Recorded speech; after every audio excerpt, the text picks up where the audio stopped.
Buenos días. Es con gran alegría que estoy otra vez con vosotras, pero no con vosotras. Hoy no estoy en la casa y no he podido estar en persona, pero me alegra mucho que tenemos una tecnología que nos permite estar en contacto, aunque no estando presentes. Hoy vamos a hablar del capítulo 2 del libro de 1 Tesalonicenses. Y el tema de hoy vamos a hablar sobre la excelencia de proclamar el Evangelio.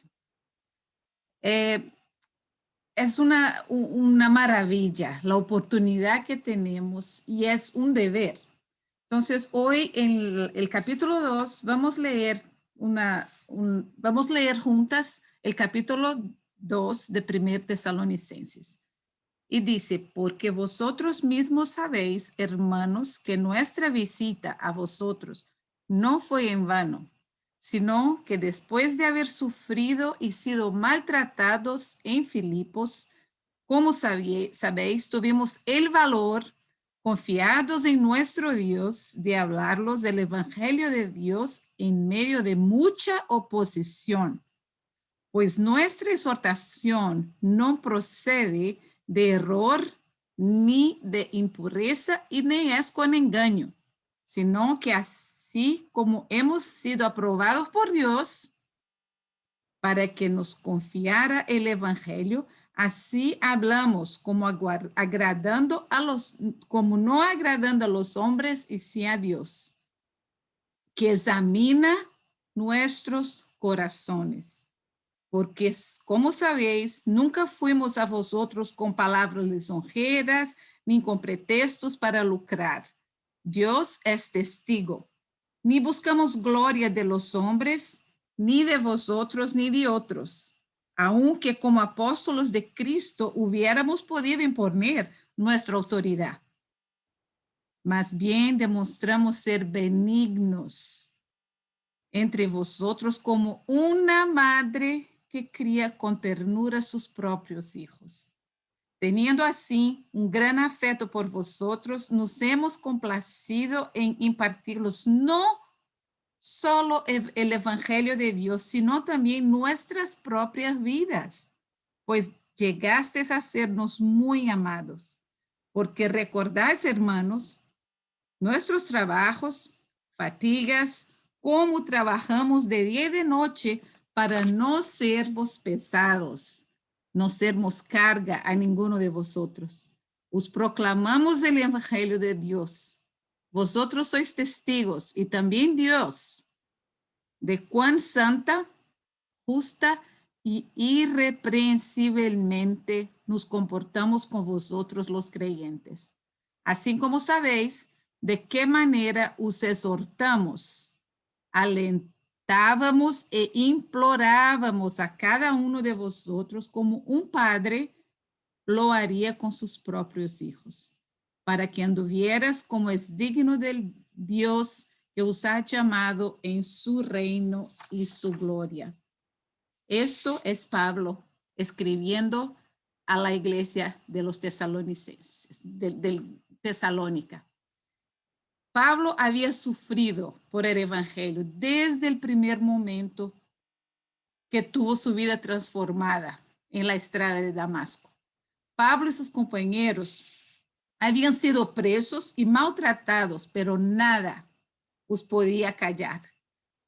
El mensaje del Evangelio y el deseo de obedecer el orden de Jesús, de anunciar este Evangelio por todo el mundo, no los haría desanimar.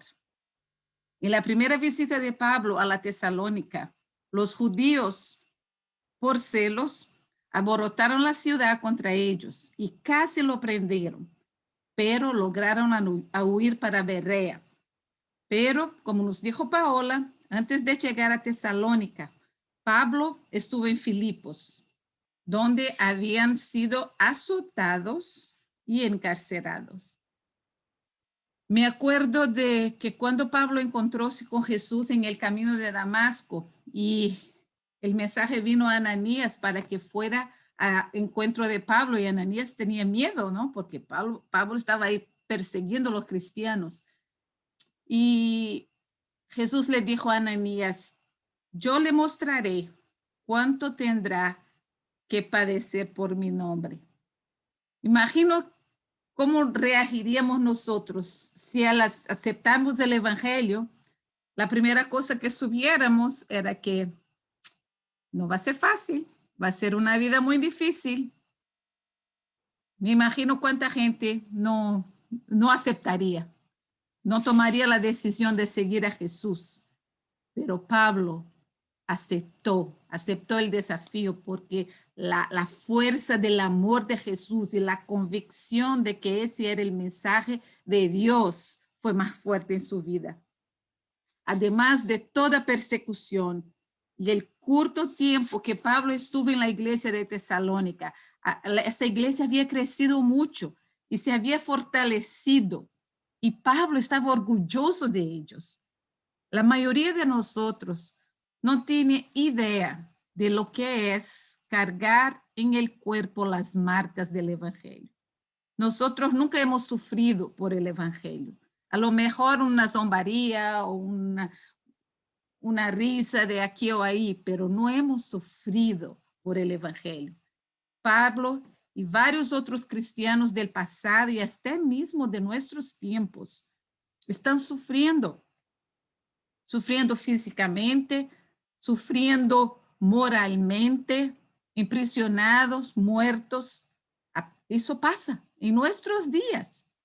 Hemos sido bendecidos con una gran libertad que infelizmente nos hizo acomodar y vivir un cristianismo de conveniencia. Yo vengo porque Dios es bueno y Dios me va a contestar las oraciones cuando le pido, pero no. El evangelio es una vida de compromiso. Y Jesús dijo que teníamos que seguir sus pisadas, y las pisadas de él no fueron fáciles. Creo que Dios nos está despertando de un sueño, de la apatía para una vida plena y llena del Espíritu Santo. Dios te ha escogido a ti y a mí para vivir hoy, 2021. ¿Qué va a pasar? No sabemos, pero sabemos la misión que tenemos como cristianas. ¿Estás listo? ¿Estás lista para lo que Dios va a hacer a través de ti y de mí? La motivación de Pablo era llevar el evangelio. En el versículo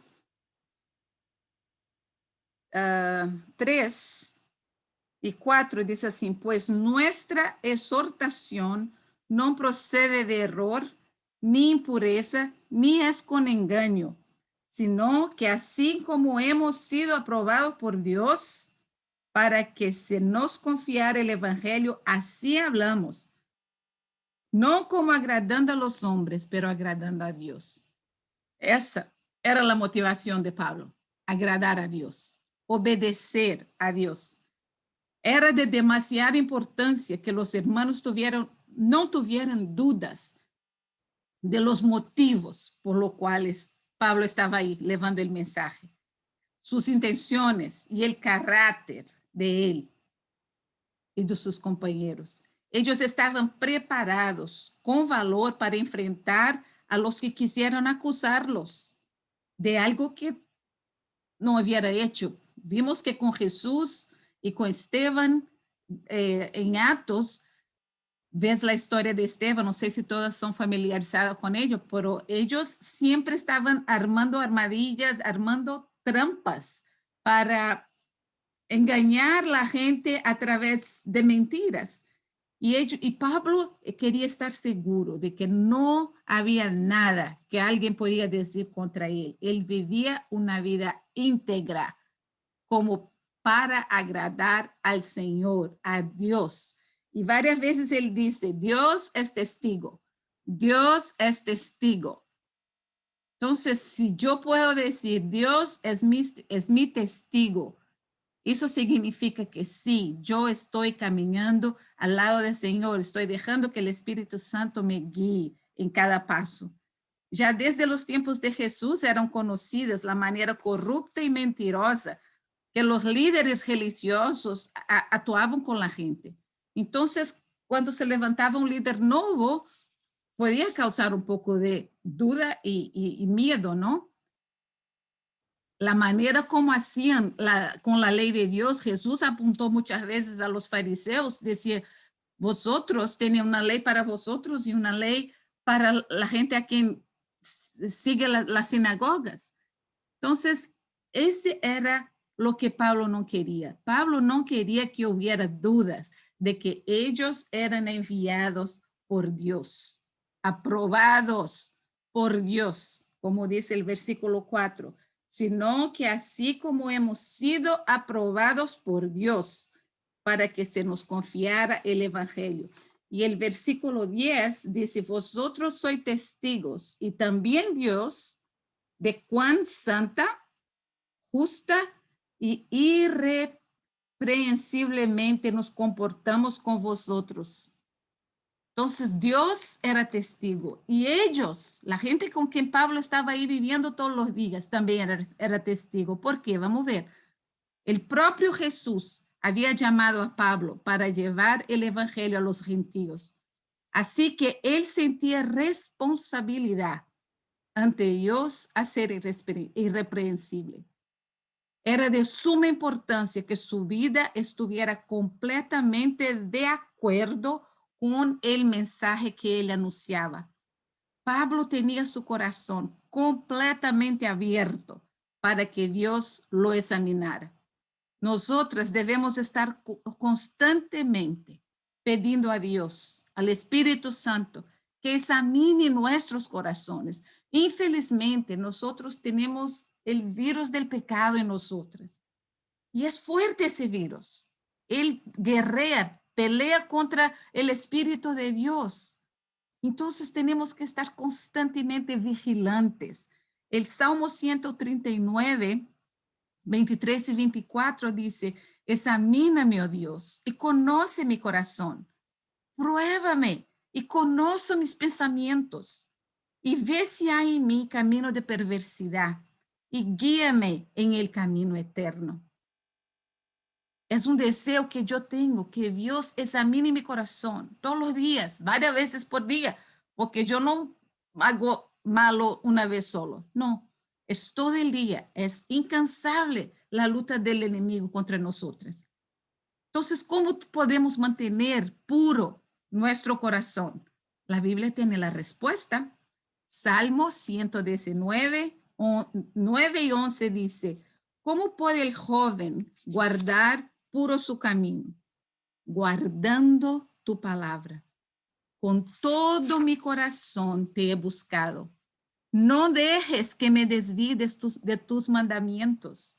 En mi corazón he atesorado tu palabra para no pecar contra ti. ¿Qué atesoramos? Algo de valor, algo precioso. La palabra de Dios tiene valor, es preciosa. La tenemos que tener guardada, pero sabiendo dónde encontrarla cuando la necesitamos. Años más tarde, Pablo escribe a Timoteo, un joven que él estaba discipulando, enseñándole la importancia de ser aprobado por Dios. Pablo dice, procura, en 2 de Timoteo 2:15, Pablo dice, procura con diligencia presentarte a Dios aprobado como obrero de que no tiene de qué avergonzarse, que maneja con precisión la palabra de la verdad, que maneja con precisión. ¿Cómo puedo manejar con precisión la palabra de Dios? Conociéndola. ¿Cómo puedo manejar un coche? Hay que practicarlo, ¿verdad? Uno no va a entrar ahí en un coche sin saber nunca haber conducido. La palabra de Dios es así, un poquito cada día. Y vamos a poder manejarla, atesorarla en nuestros corazones. Estoy diligentemente atesorando la palabra de Dios en mi corazón, para que pueda usarla con precisión en el momento apropiado. Pablo, durante toda su vida, no perdió el sentido de responsabilidad, urgencia y compromiso con el Evangelio.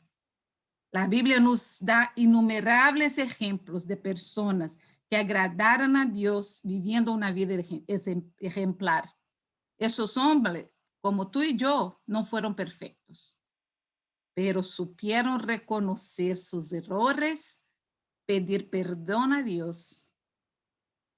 El agradar a Dios era lo más importante en sus corazones. David, la Biblia dice que él era un hombre según el corazón de Dios.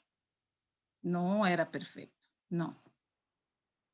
Pero él supo se humillar y arrepentirse de las cosas malas que había hecho. Me encanta también acá en Tesalonicenses, Pablo diciendo a esos hermanos que él los quería como una madre cuida a su hijo. Mira el versículo 7, dice así, más bien demostramos ser benignos entre vosotros, como una madre que cría con ternura sus propios hijos. Pablo tenía aprecio, tenía cariño por esa gente.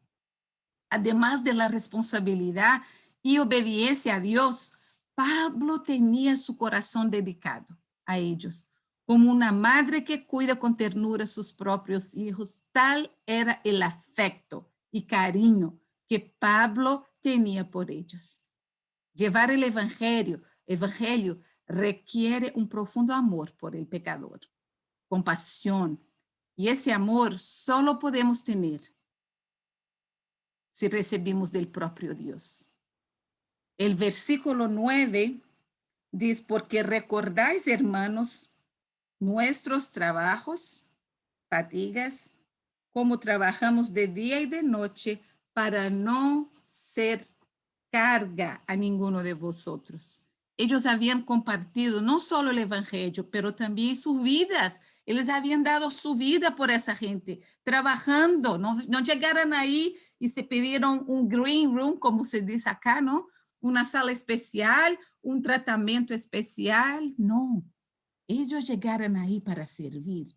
Ese es el mensaje de Jesús. Jesús vino para servir. Igual, los discípulos de Jesús estaban sirviendo, estaban llevando el mensaje, estaban representando a Jesús. ¡Qué responsabilidad! Y esa misma responsabilidad tenemos nosotras. Tú y yo somos representantes de Jesús. Debemos andar con dignidad, que nuestra palabra se refleja la actitud que tenemos. Otras veces Pablo los exhorta y muchas veces los consuela como padres. Mira el versículo 11. Dice, así como sabéis de qué manera os exhortábamos, alentábamos e implorábamos. A veces era necesario exhortar. A veces era necesario llamar la atención. Mira, eso no está bien. Y eso a veces necesitamos nosotros también. Es importante tener algún líder espiritual, alguna amiga o alguien que te va a decir, mira, eso no está de acuerdo. No creo que ese camino es el mejor. O vamos a orar al respecto de eso. Tenemos que tener el corazón sensible a la exhortación que nos viene de alguien. Primero, de alguien que sirve al Señor. Y segundo, de alguien que nos ame, que sepa que tenemos el deseo de servir al Señor y que es usado por Dios para hablar a nuestro corazón. En primera de Corintios 4, de 14 y 15, dice así, no escribo eso para avergonzar. Aquí está Pablo hablando porque les consideraba hijos. No escribo eso para avergonzarlos, sino para mostrarlos como hijos muy amados. Porque aunque tengáis innumerables maestros en Cristo, sin embargo, no tenéis muchos padres. Pues en Cristo Jesús, yo os engendré por medio del Evangelio. Él se consideraba un padre espiritual. ¿Por qué? Porque fue él que llevó el mensaje del Evangelio, el mensaje de Jesús a esa gente. ¿Sabe qué? ¿Tú tienes hijos espirituales? Estás engendrando hijos espirituales en tu vida. Hay gente que está viendo lo que es Jesús en tu vida y quiere lo mismo.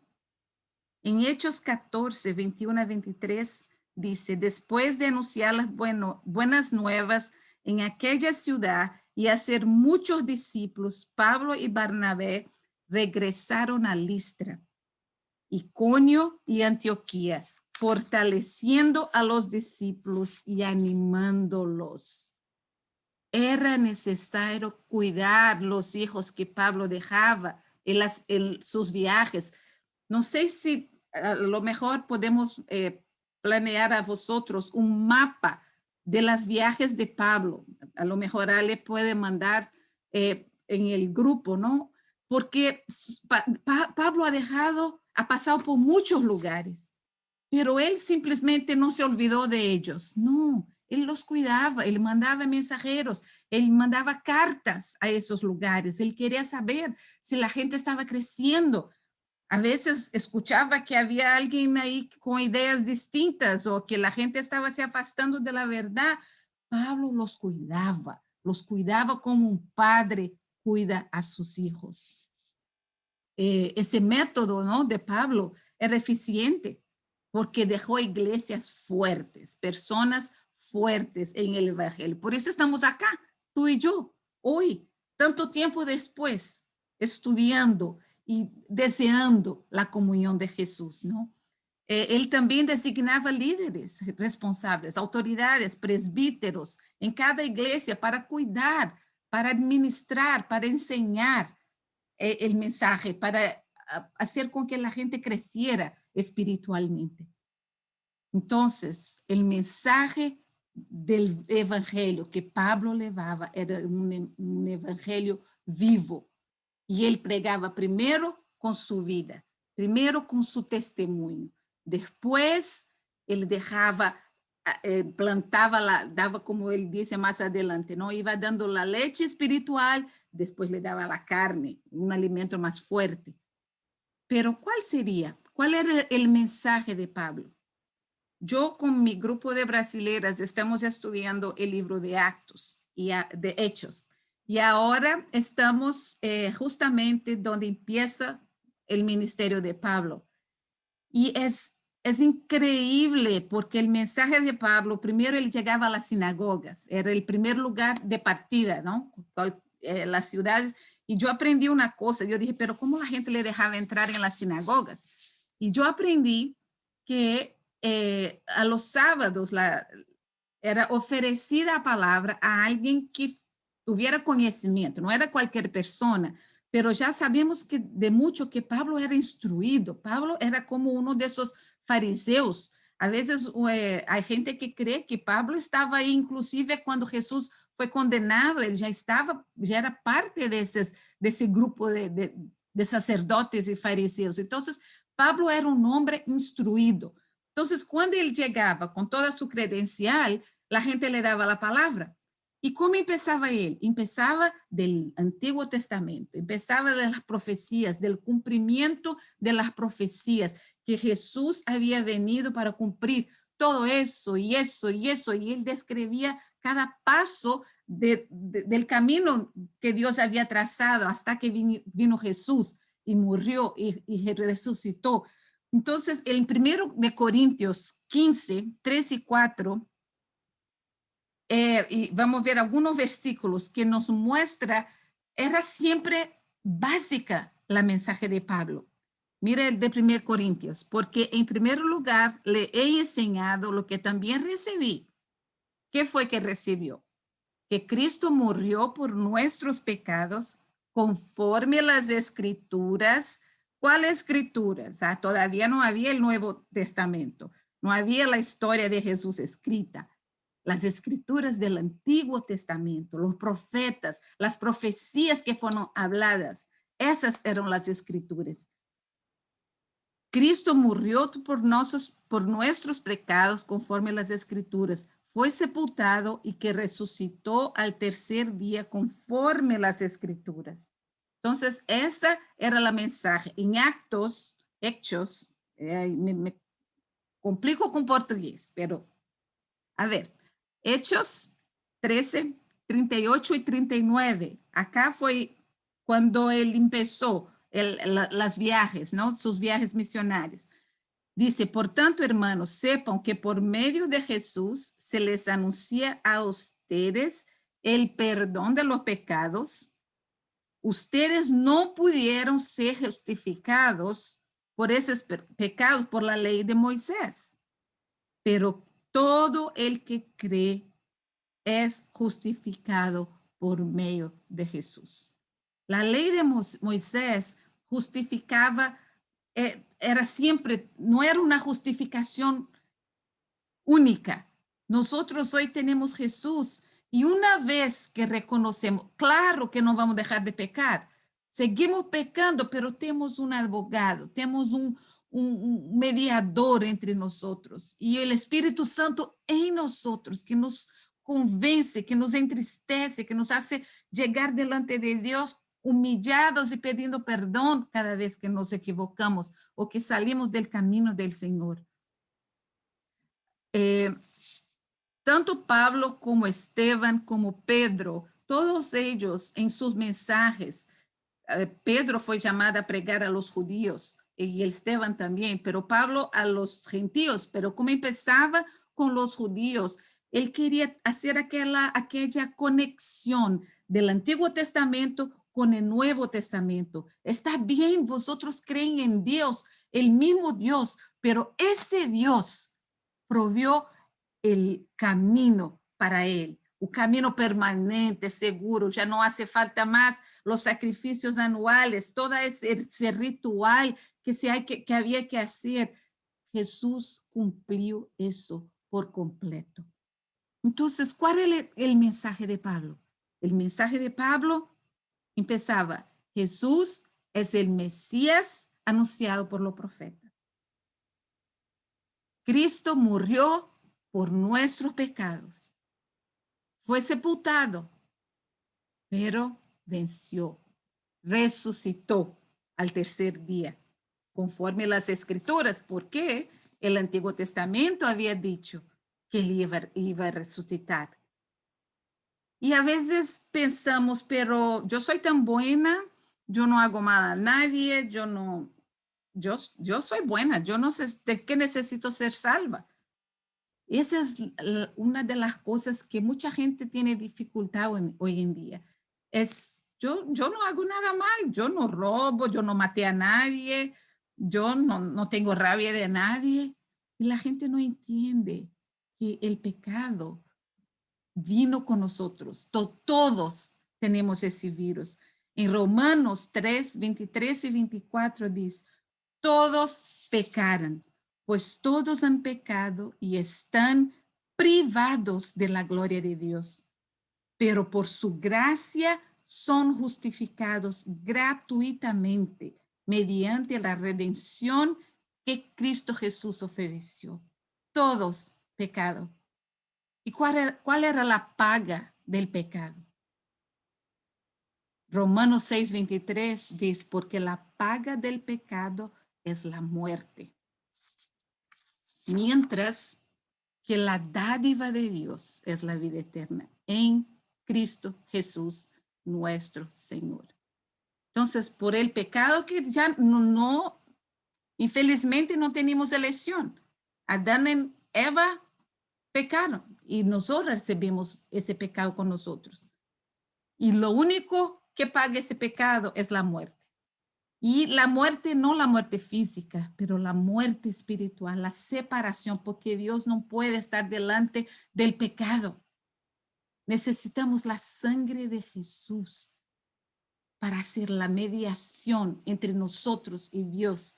Cuando la sangre de Jesús purifica nuestra vida, podemos presentarnos delante del Señor limpios. Perdón. Pero, ¿cómo podemos ser libres del pecado? El gran amor de Dios nos libra de la muerte. El versículo que casi todo cristiano sabe de memoria. Yo lo sé en portugués, entonces voy a leer en español. Juan 3, 16. Porque de tal manera amó Dios al mundo que ha dado a su Hijo unigénito para que todo aquel que en él cree no se pierda, mas tenga la vida eterna. La vida eterna por amor. Dios nos amó tanto que dio su Hijo. ¿Y cómo podemos recibir a su Hijo? Somos redimidos y perdonados por el sangre de Jesús, por la sangre de Jesús. En Colosenses 1, 13 y 14 dice, porque Él nos libró del dominio de las tinieblas y nos trasladó al reino del Hijo de su amado, a quien tenemos redención, el perdón de los pecados, a través de su Hijo. Él nos trasladó de las tinieblas para la luz, para la redención.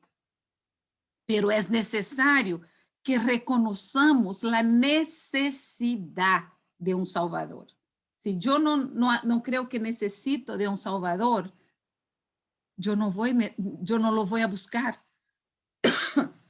Necesitamos saber que Él es el único. No hay que estar buscando en un montón de religiones y talismanes y en Brasil hay muchas cosas de la cita del Señor del Bonfim, en una fitita que se pone acá, tantas supersticiones. No, tenemos Jesús que es suficiente. Él está con nosotros. El Espíritu de Dios está con nosotros todo el tiempo. En 1 Juan 1, 9, 10, y dice así, si confesarmos nuestros pecados, Él es fiel y justo para perdonarnos los pecados y para limpiarnos de toda maldad. Si decimos que no tenemos pecado, somos mentirosos y la palabra de Dios no está en nosotros. Entonces, por más bueno que uno sea, no podemos creer que no tenemos pecado. Tenemos que reconocer nuestra condición delante de Dios de pecadores. Pero lo más grande es que el amor de Dios providenció una manera de limpiarnos de ese pecado. ¿Y cómo hago? ¿Cómo hago? Bueno, ok, yo reconozco. Reconozco que necesito. Entonces, ¿qué debo hacer? Romanos 10 dice que si confesarmos con la boca a Jesús como Señor y creer en tu corazón que Dios lo resucitó entre los muertos, serás salvo. Porque con el corazón se cree para justicia y con la boca se confesa para la salvación. ¿Ya has confesado con tu boca que Jesús Cristo es tu Señor? Que Él reconoció, ya reconociste que Él derramó su sangre por ti. Confesa con tu boca. Hoy a lo mejor tienes tiempo en tu grupo, cuando nos separemos en grupo, si no tuviste oportunidad, o puedes mandar un mensaje a mí o a una de las maestras. Nos encantará hablar contigo sobre eso, sobre esa decisión tuya hoy, de que con tu boca confesar a Jesús. ¿Sabe qué? Jesús se entregó en la cruz por ti. No se avergonzó de nosotros. Y sabe, la Biblia dice que tenemos que atender su llamado. Él no es, como me gusta decir, que Dios es un gentleman. Él no va a romper la puerta. No. Apocalipsis 3:20 dice, he aquí, estoy a la puerta y llamo. Si alguno oye mi voz y abre la puerta, entraré a él y cenaré con él y él conmigo. Abre la puerta de tu corazón. Debemos tener un deseo ardiente de arrancar vidas de las garras de Satanás. Eso ahora es para mí y para ti, que ya tenemos a Jesús como nuestro Salvador, que ya hicimos ese convite a Jesús de que viniera a entrar en nosotros, que tenemos una caminada con Él de fe, de crecimiento. Tu corazón arde por las almas que están indo a camino del infierno. No sabemos cuánto tiempo más tenemos. Yo, con todo que anda pasando, todo es extremo, todo es fuerte. Yo creo que estamos cerca del fin. Y yo no quiero ver nadie que yo conozca, o hasta mismo las personas que yo no conozca, no quiero. Quiero sacar a la gente del infierno. Yo quiero llevar ese mensaje de salvación a la gente que no conoce a Jesús. Pablo nos anima a que no nos avergoncemos del evangelio. Romanos 1:16 dice, porque no me avergüenzo del evangelio, pues es el poder de Dios para la salvación de todo aquel que cree, al judío primero y también al griego. Primero el mensaje fue llevado a los judíos, pero después se extendió a nosotros.